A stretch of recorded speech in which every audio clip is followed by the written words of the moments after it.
What's up, everybody? It's Murphy's Philosophy here. This dude from Turkey just won silver, and it's kind of blowing up around the internet for like Mr. Casual here. And gotta say, I'm loving the look. We're going to talk about this real quick because it actually brings up a very interesting kind of topic here. So, the guy who won silver, like I said, from Turkey, his name is Yusuf Dikic, something like that. I'm sure I'm butchering that. It is what it is. Anyway, he said in an interview, success doesn't come with your hands in your pockets, which was kind of funny, and they pointed that out. But one of the interesting things he said, I did not need special equipment. I'm a natural shooter. Well, now that's debatable on anybody is a natural shooter or not. But that's neither here nor there. What matters is the topic we're going to talk about, and that's the Indian versus the arrow. And what this means is it the equipment or is it the person using the equipment, right? That's the argument.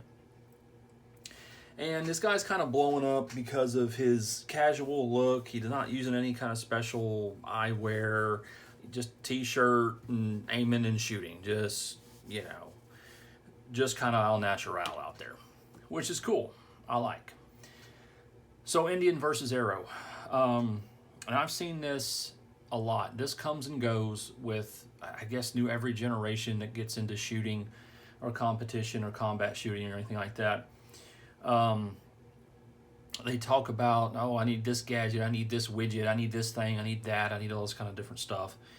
I need custom triggers, I need, extended mag releases, I need mag wells, I need, red dots, I need, the list goes on and on and on. And for anyone who's been in the game for a significant amount of time, you kind of look at this kind of stuff and you kind of chuckle about it because none of that's really going to help. You have to understand something, that the better you get at shooting, if you're like at the top of the game, then is that stuff going to help you?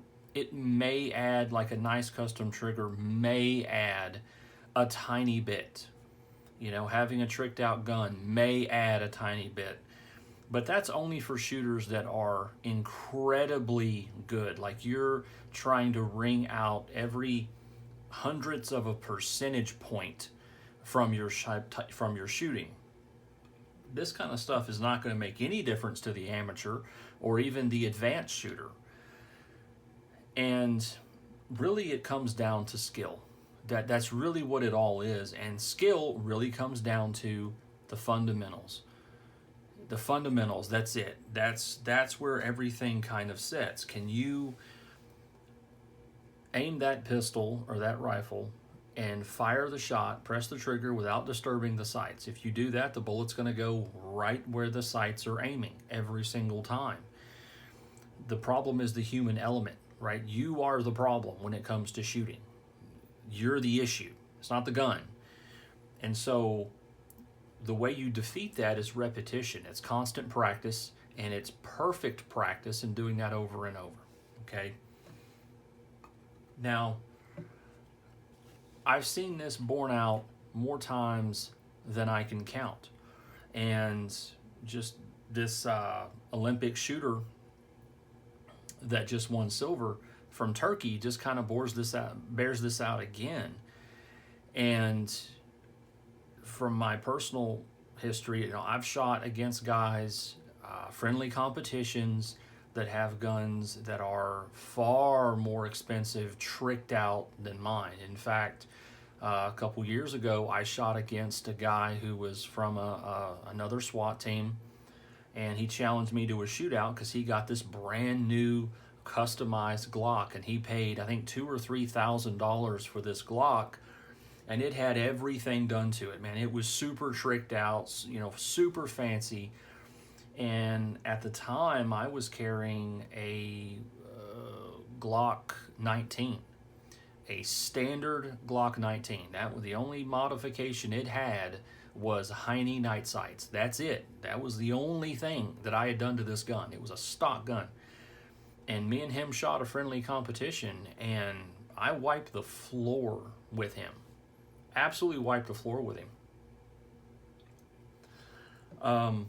That's not to brag. It's just to say that buying a $3,000 gun isn't going to make you a top shooter. Putting a widget or gadget on your gun is not going to make you better. What's going to make you better is putting in the sweat equity and getting out there on the range and practicing and training. That's what's going to make you better. Nothing else is going to do it for you. You have to put in the work. If you think some sight or some trigger or some this or some that is really going to improve your shooting, I got bad news for you. It's not. You have to work for it. It's like anything else in life worth having. You have to work for it. And so these trends come and go in the shooting community. You know, I've seen them come and go for many, many years. And there's always this new gadget, widget thing, and all the people run out and they buy it. Or there's this new pistol that comes out, or this new whatever. Everyone runs out and gets it. And the end result is the same. Their shooting isn't any better. They're not any more accurate. They're not any faster, and nothing. So that's really the takeaway for me on this story when I saw this guy. And I was like, yeah, I mean, that's 100% it. It's skill over anything else. Skill will always win. Always. Skill will always beat fancy equipment every single time. I'll tell you another quick story. I think I might have mentioned this in another video. We had guys that were going through a sniper class, and during the sniper class, there was this old dude that showed up. He wasn't old, but this old dude that showed up, and he had literally an old Remington 700 wooden stock with an old hunting scope on it. Nothing, I mean, something you would see your grandpa carry or something like that.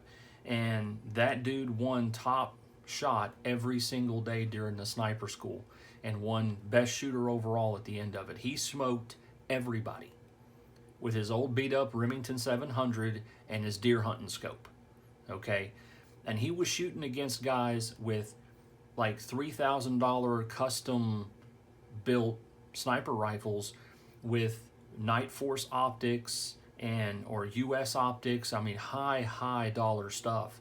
Smoked every one of them with his old Remington 700, you know. Remington 700. So I had a similar story when I went to train for a week-long school, you know, with my old Mark 18 Mod 1 with iron sights. Outshot every other SWAT officer in the class. It wasn't even funny. By the third day, they started calling me the iron sights guy, right? They didn't know my name. I was like, oh, it's the iron sights guy. Look at him. He's going to come up and shoot. And I was out shooting guys that had rifles that were $5,000-$6,000 with custom optics and suppressors and everything in the world, all the Gucci gear, and couldn't hold a candle to me and my iron-sighted AR, right? And again, this is not to brag. This is just my personal stories to illustrate the point that it's always the Indian, it's not the arrow. It's always the person that has put in the work, put in the sweat equity, and really trained proficiently and done perfect practice and tried to be the best. That's always going to be the best shooter. Always. That's going to beat any kind of piece of equipment that you could ever buy. Instead of buying equipment, you should invest in ammo and range fees.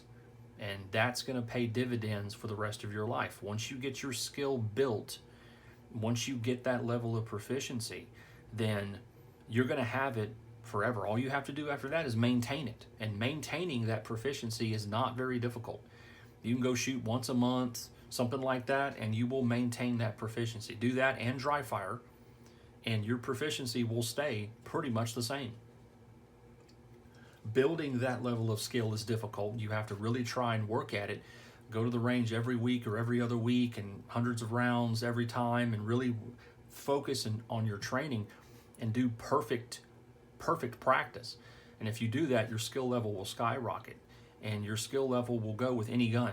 I can't tell you the number of guys that I've shot with and shot against. They're like, oh, I'm just a Glock guy. If it wasn't a Glock, they couldn't shoot it. If it wasn't a Beretta, they couldn't shoot it. If it wasn't a certain kind of gun, they really didn't know what to do with it, because The only time they had was on their particular gun that was all tricked out with a whole bunch of Gucci stuff. So I would give them a stock gun and they couldn't hit the broadside of a barn because they hadn't built the skill. So anyway, I thought it was an interesting story. I saw it, I'm sure a lot of y'all did, on this guy from Turkey that won silver in the team competition, which good for him. And yeah, you can't buy skill. You got to earn it. And the only way you do that is by getting out and shooting. So don't think that you're going to tune the trigger on your gun and that's going to make you better or more accurate or whatever, because it's not. My advice to you is get a stock gun and learn to shoot with a stock gun, whatever it is. I learned to shoot with a Glock 17. The first professional training I ever had was with a Glock 17. I had shot my whole life until then, obviously, but I'd never really gotten professional firearms instruction until that course. And we had Glock 17s, and that's what I learned to shoot with, and that's what I carried, and that's what I went to the range with for the year and a half to 2 years after that. And that's how I built my skill, with a plain bone stock Glock 17. I didn't modify a thing on that gun. I left it exactly the way it was. Now, after you do that, and after you put the equity in and you put the time in, then you're going to kind of learn what you like and what you don't like, what works and what doesn't work. Then maybe you could look at doing some customization if you have to. But the problem I see these days is people buy guns and then the first thing they do is they start modifying them when they don't know what they're doing. They haven't put in the time, they haven't put in the work, they haven't gone and they don't have the level of proficiency, knowledge, and skill to even know yet what they like and what they don't like. For me and guys like me, it's different. I've been shooting my whole life, carrying guns professionally my whole life, all that kind of stuff. So I know what I like and what I don't like. But when I started, I had no idea. Things that I thought were important when I started in my professional firearms career, things I thought were important turned out they're not important at all. And things that I didn't think was very important at all turned out to be very important. Right? So that's going to change as you grow and learn and do more stuff. So, but regardless, just remember, it's always the Indian. It's never the arrow. It's never the gear. It's always the shooter. Always. Anyway, thank y'all for watching. I appreciate it. I know it's been a while since my last video. You guys take care. Smurfy signing off.